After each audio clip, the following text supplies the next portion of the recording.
What if I told you that this video is alchemy happening right now before your eyes? No, it's not just another piece of content on the internet.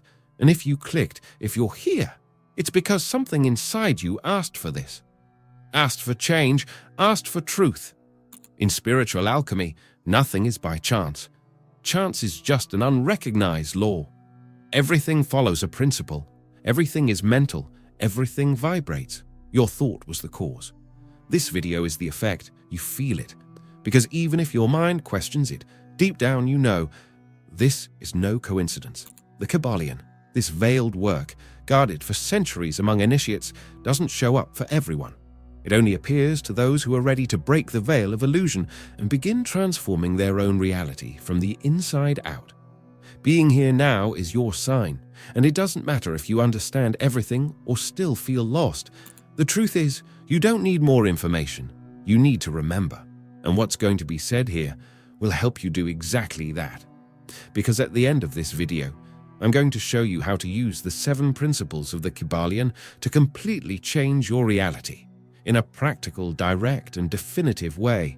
But first, you need to hear what only those who are ready can hear.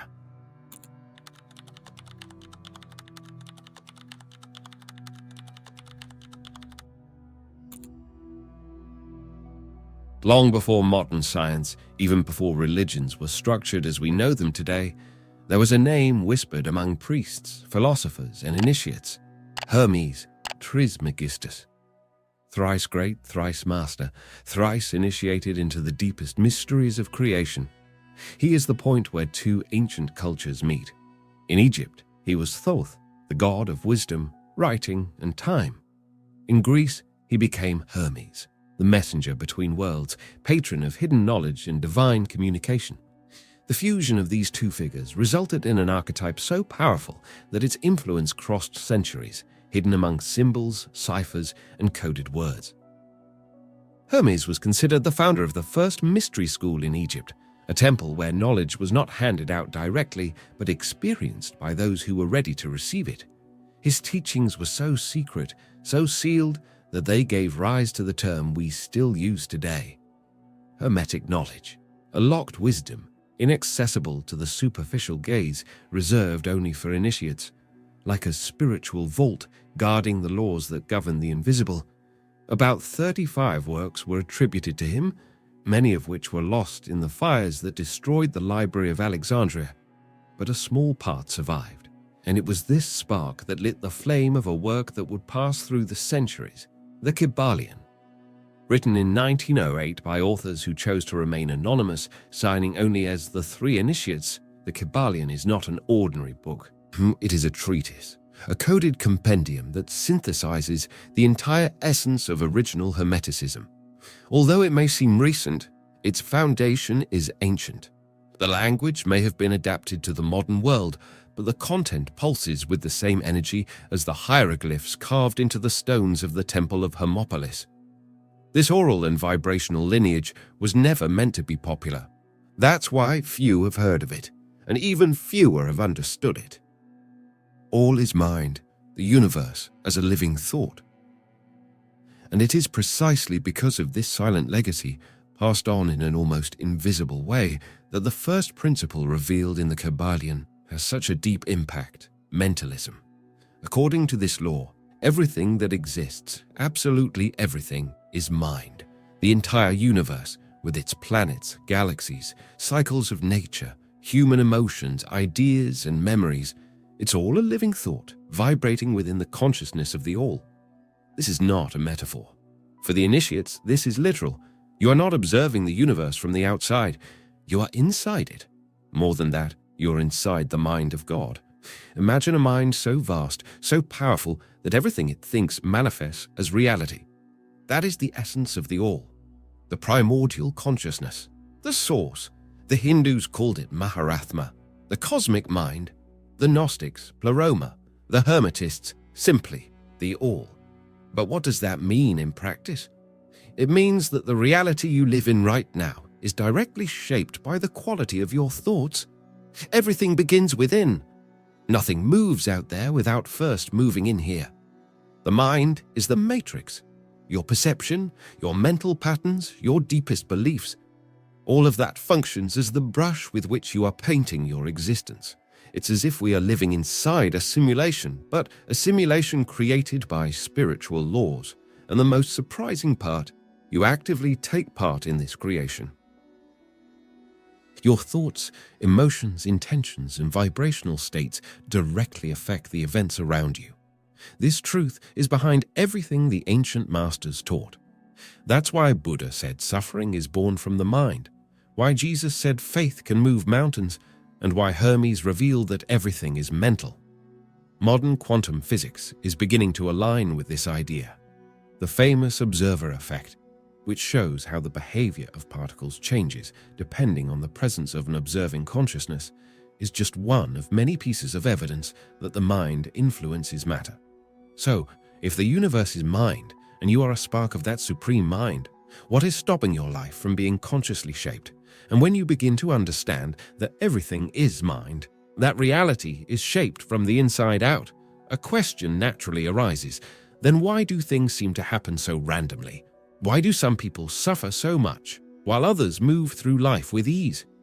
The answer lies in what the Kybalion reveals directly. Everything happens according to law. True chance does not exist. What we call luck, coincidence, or fate is actually just a spiritual law we have not yet recognized. The universe is not random chaos. It is a perfect symphony governed by 7 universal laws. And these laws don't need your belief to operate, just like gravity doesn't stop acting. If you don't believe in it, the Hermetic laws act on your life constantly, even if you're unaware of them. One of the most important is the law of cause and effect. Everything you are living today is a direct consequence of causes set into motion in the past. Not just actions, but thoughts, emotions, and vibrations you've maintained over time. This is karma. This is subtle physics. This is Hermeticism in its purest form. To illustrate this more clearly, I'll share with you a brief story that perfectly represents this principle. In a village surrounded by mountains, there lived an old gardener known for his calm and wisdom. Every day, he tended his plants with great patience, even when the sun was harsh or the rain destroyed his garden. A young man from the village, frustrated with his own failures, asked the old man why his life was so hard, while the old man seemed to live in peace. The old man smiled and said, "Come early tomorrow morning, I want to show you something." The next morning, they took a seed to the top of a hill. The old man asked the young man to plant it and then return every day to water it. At first, nothing happened. After weeks, a small sprout appeared. The young man began to smile, but one stormy day, the sprout was ripped out by the wind.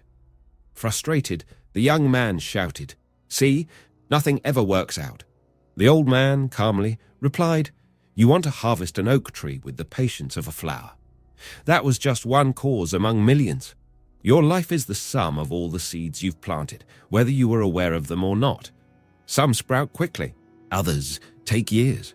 Some you've forgotten you even buried, but no seed fails to answer the law. This simple story holds the heart of the law of cause and effect. You are not at the mercy of invisible forces playing with your luck. You are experiencing the effects of the causes you have already set in motion or accepted unconsciously. Everything you vibrate, think, feel, desire, reject, all of it returns to you in the form of experience. Rhythm and return. The path is not linear. And it is precisely when we understand that everything we experience is the result of causes we set in motion that we begin to see the logic behind the highs and lows of our journey. But even with that understanding, there are moments when everything seems to fall apart. You take one step forward and feel like you're going 2 steps back. The feeling of regression can be frustrating.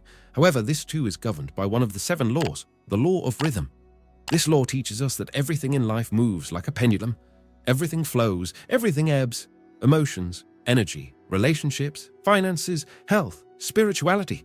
There is a constant oscillation, sometimes subtle, sometimes intense, but it never stops. Nothing rises or falls forever.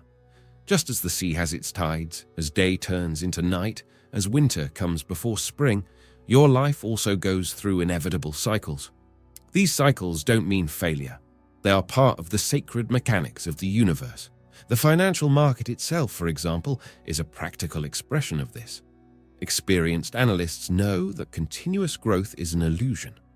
Moments of correction will always come. The secret lies in not panicking during the valleys and not being deceived by the peaks. That is rhythm. And here comes an even deeper key. Plato said that the soul evolves in a spiral. This means that even if you feel like you're returning to the same point, you're not in the same place as before. You're revisiting that point, but from a new level of consciousness. It's like climbing a spiral-shaped mountain. You pass the same angles, the same landscapes, but each time from higher up. What once affected you deeply now only touches the surface. What once seemed like the end is now just part of the path. The regression then is an illusion. It is only the curve of the spiral of your own transformation. Notice how that changes everything. When you accept the rhythm, you stop fighting against the cycles. You start using the inward phases to dive into yourself, and the expansion phases to manifest with awareness. The secret is not in avoiding movement, but in learning to dance with it.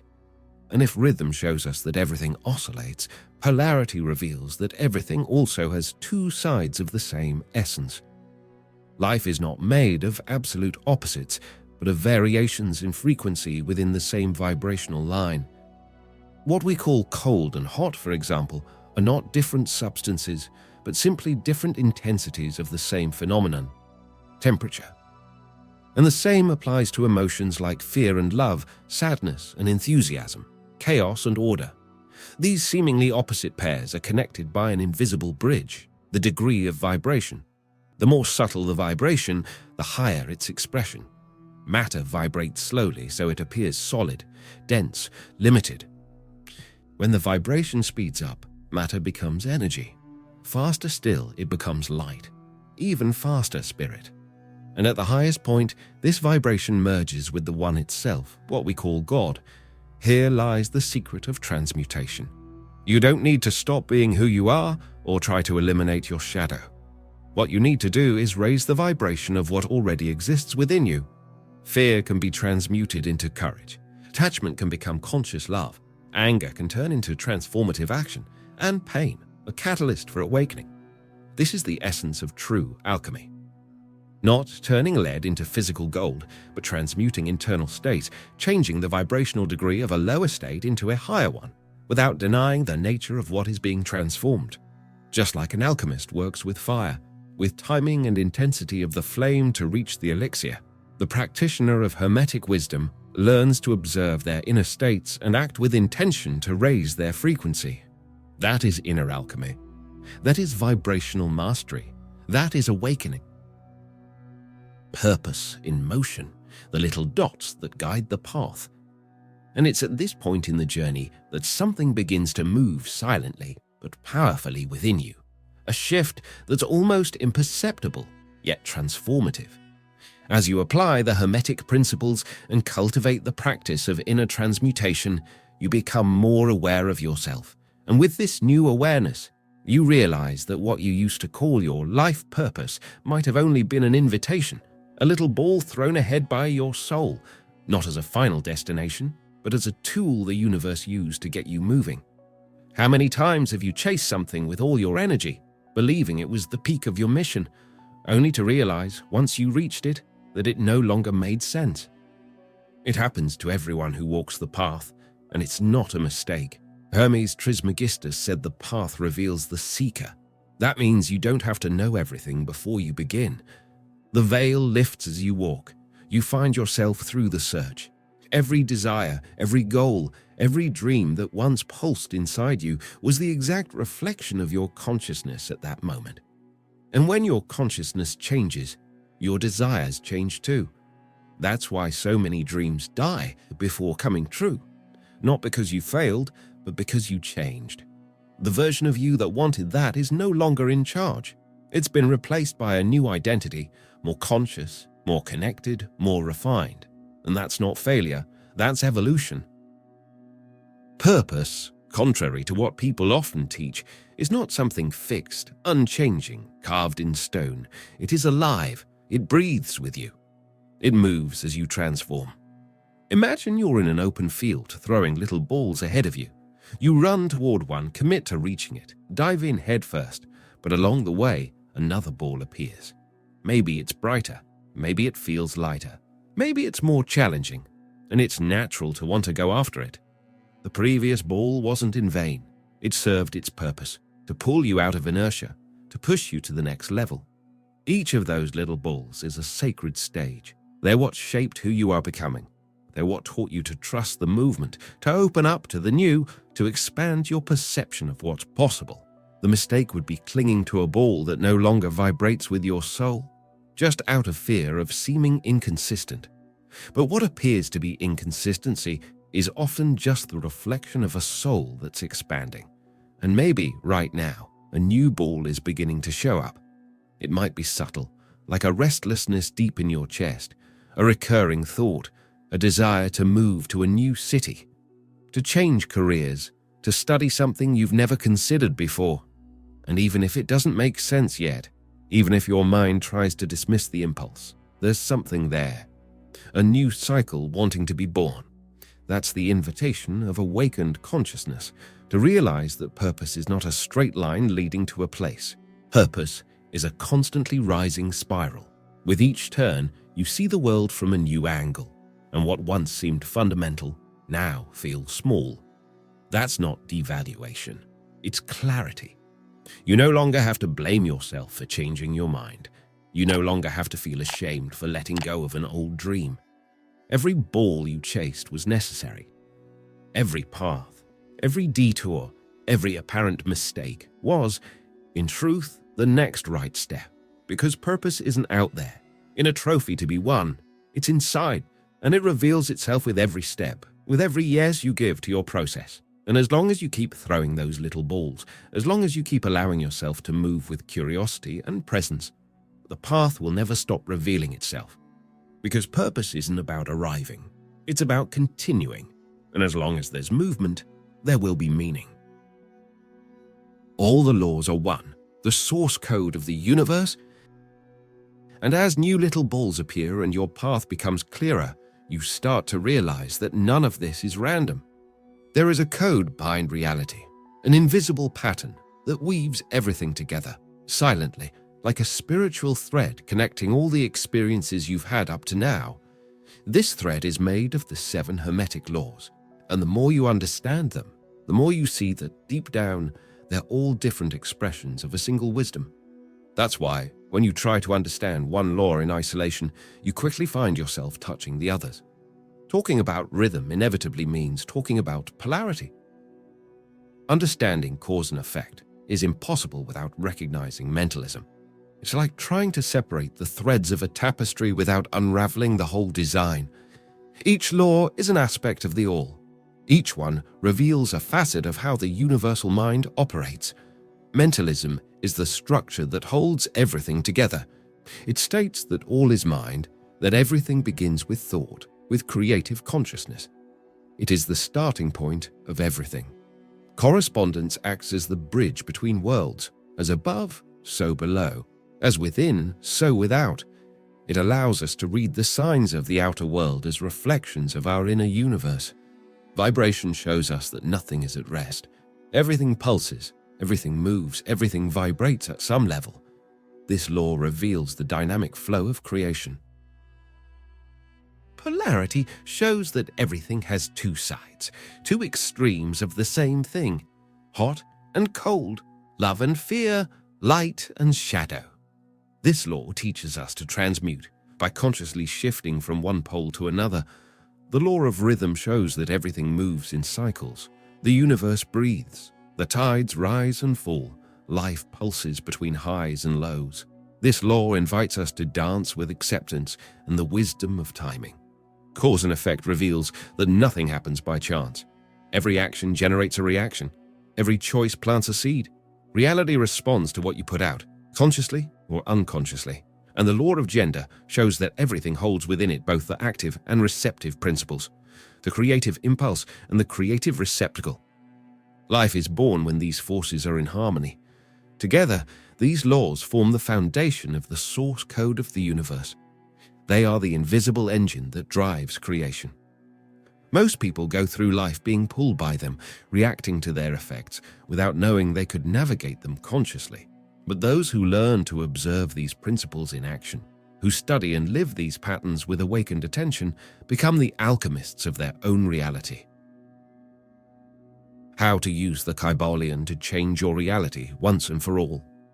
And when the seeker begins to see this great source code that structures reality, an even deeper truth emerges. The initiate does not fight against the laws, he dances with them. The Kybalion is clear when it says, "The wise man does not rebel against the law, but understands and uses it." The average man is carried along by it, like a log floating on the current. The initiate, however, swims with it, and by doing so surpasses it. Imagine two swimmers in a river with a strong current. The first, unaware of the tides, struggles against the force of the water, trying to move forward through sheer brute strength. In no time, he is exhausted and pulled backward. The second, however, knows the flows, the curves, the rhythm of the waters. He doesn't fight it. He observes, understands, and adjusts his body to glide with ease. He seems to fly over the water.